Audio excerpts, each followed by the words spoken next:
Hello ladies and gentlemen, MarauderEX here back with more Let's Play Skies of Arcadia, and we're going to head into the Temple of Pyrynn. So, we've made it here. We got into a fight on the way here, but we've made it. We're good. I love that we can still get into random battles on her ship. Not anything new there. But this is a very large pyramid in the middle of the desert.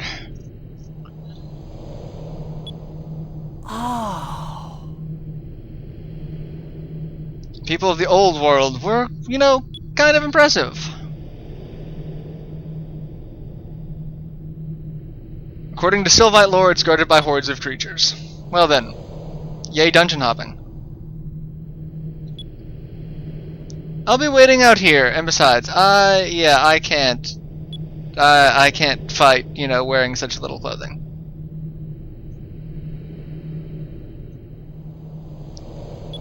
I like how it might be rough for a beautiful woman. Fina, however.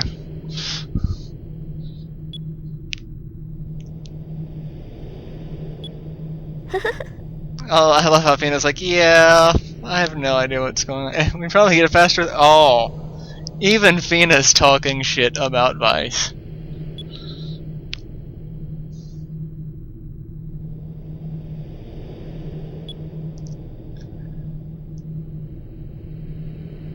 A much, much, much better guy than Mr. Foot in his mouth.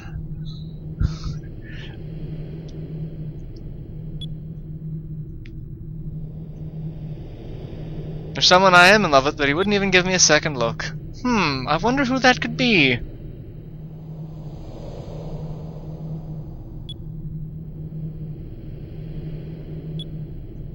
Alright, so she's gonna stay out here. Obviously she is a non-combatant. And we have the outside of the temple. Really nothing of note out here. There's no treasure, nothing that we can even really get to or explore. There's a pedestal here with what looks like a triangular indent. And then the temple itself. So, yeah. There's a save point right outside. Always good to know. Alright, so those things. The statues. Get very well acquainted with them. We'll be dealing with them a lot. And I'm just kind of walking around filling up map section here. There's really nothing to this. I really wish they had stuff like, you know, the walk armor from Symphony of the Night. The more map percentage you have completed, the stronger the defense bonus is. Alright, I'm just gonna... It's colored like I'm a third grader. I'm fine with that. Alright, so we're gonna enter. And we have kind of an odd... Looking at the map of this place, it's very odd in terms of layout. So we enter, we go all the way down this corridor, and here we have these... Alright, I'm trying to go... I can't go down? Okay. These basically, you know, barrel-shaped boulders that we can walk around on. That's how we get from kind of point to point in a lot of these places. And we can actually use them to get off in other sections that we would not normally have access to. Like these little alcoves that have fights in them. And I'm going to leave a couple of these fights in because it's been a while since you guys have seen any of the regular fights. So, let's see what we've got. Plus, I've got a couple of new weapons. We got a new weapon for pretty much everyone. See, I told you, these guys would be familiar. Magma Tikis. Also, everything here is fire-based. So switching our weapons to the purple crystal will give us a little bit more damage output. And as you can see, Cupel changes colors based off whatever crystal he's using. Tiki's really not that big of a threat. And critical hit with Cupel, who at this point is a sword, and was able to one-shot. Alright, so when they do Trimble, their next attack is going to be big.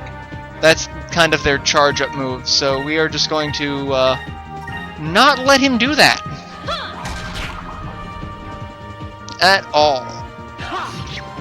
So that'll take care of that. I like how no matter what, Vice's secondary weapon, the sword he uses more as a tonfa, never really changes. It changes with very, very few weapon types. Alright, so we open that chest and we get 527 gold. That seems like a really arbitrary amount of money, doesn't it? Alright, so we get back on here and we're gonna go all the way back over here. And down through this temple. It's actually very linear, so I'm not really worried about it at all. As you can see, there's a lot of wide open space that we can even look around, so we can see other sections of the temple that we'll be getting to here shortly. So,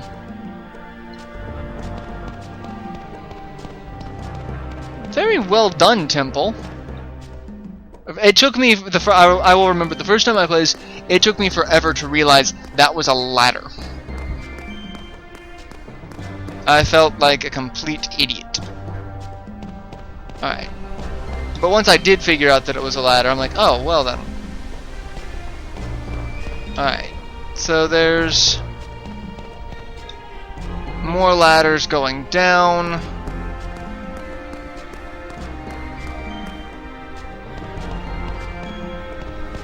And a fight happening. Yes. I didn't even move. I just heard the Dreamcast move. I'm like, oh, that's gonna happen. And then it just... I apparently had already triggered it.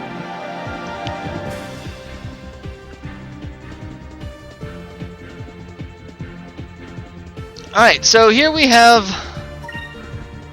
Death's Head, which are an upgrade of the bad guys that we fought in the catacombs, and Dung Beetles. Okay? That's, you know, a thing. So we're really just gonna attack, build up a little bit of spirit.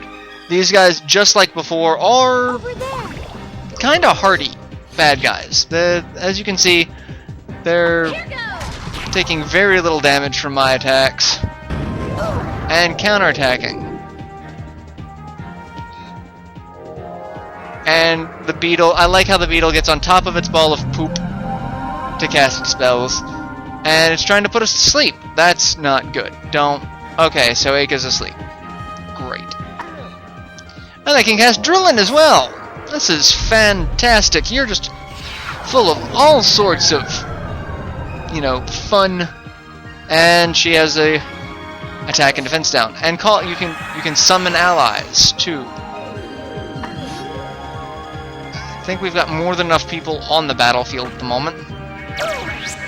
And Aka's awake, because the good thing about this RPG is if they're asleep and they get attacked, they wake up. And a counterattack. Alright, we are going to show off Pyrez. We haven't seen that one yet. And we are going to... there's really nothing I need to do at the moment, so... This should take care of everyone. No, there we go. Thank you. So, Moons, give me strength. This is basically how I leveled. Once I got the spell Pyrez, and I just blew everything up. You would think that red magic would not be all that effective here in the Red Temple. We did it! But it is. It's actually very effective, regardless of where we're at. And we got another beam. Oh, so the poop bugs can drop the behemoth ring too.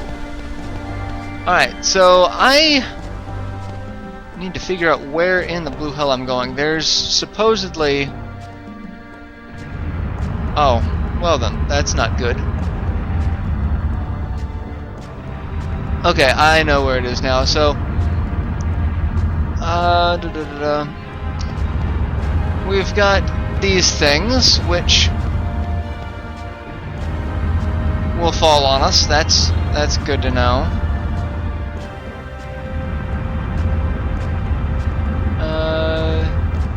Okay, yeah, this is actually where I believe I wanted to go. Up this way. And around. And into a fight. So I'll cut this one out because I don't think there's anything new. Okay, so they're dead. Now we're going to go all the way up here. And we're going to find something that's going to really regret me getting into a battle. Fantastic, I love it. Alright, as you can see, I'm not really running from any of the fights. And apparently all of these are scripted fights when you hit one of these treasure chests. Filled with magma tikis, I believe. But you don't want to run away from fights, because running away from too many fights will actually lower your swashbuckler rating, because you're a coward. And you don't want to do that, so I'm not running away from a lot of fights. So I'm just sitting here fighting magma tikis, because I'm an idiot. But that is something you want to take into account. Do not run from too many fights, otherwise your swashbuckler rating that we've worked so hard to raise up will lower. So... Oh my god, they've got eye lasers. Alright. He used Tremble, he has to die next. And we will guarantee that he dies in one hit. And then we will just attack the other one. And we don't really need to see that. Again, I do need to use some of these moonberries. I will probably do that here in a second. When I'm out of battle. Because I've got like 7 that I haven't used. And I kind of need to get people some new abilities. It's been a little while. And I'm probably going to need to heal. Alright, use Tremble and we're going to end you. That's really just how things are going to work out for you. You're not going to survive this because I've got all 3 of them just beating the crap out of you, and your quick rating is just terrible. We didn't! At least compared to mine, so.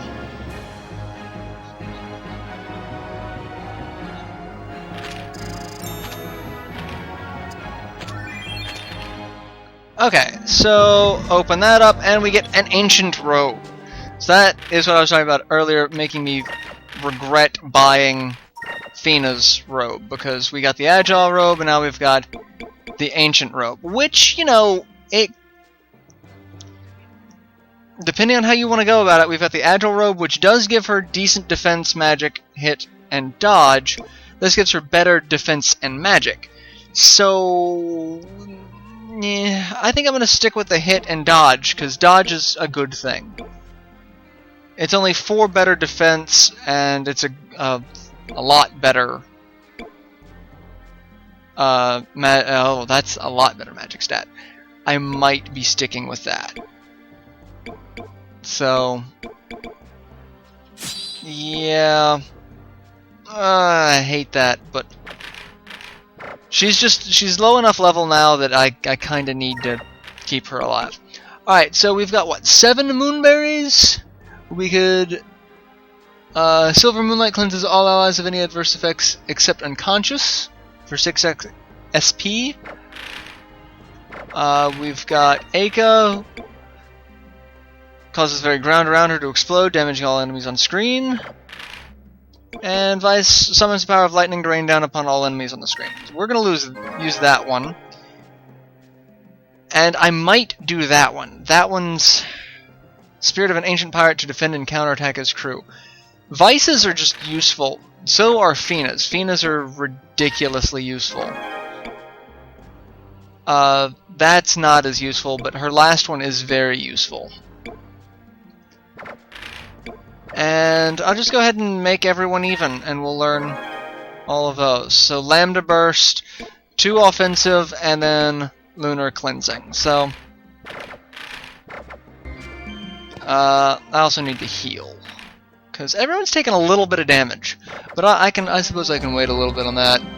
We'll make it back down to the crossroads section with the boulders after this fight. Okay, so like I said, we're gonna make our way back down to the little crossroads section here, where the boulders are, and get into another fight. I love this. I love it. As soon as I stop, because I hear the thing moving. Alright, so here's the pathway with the boulders that we don't want to get caught by. And now that we've changed camera angles, that's where they are. I'm going to actually end this episode here, because right after this we've got a fairly entertaining puzzle that we probably won't have time to do in this episode. So I will see you in the next installment. Till then, later everyone.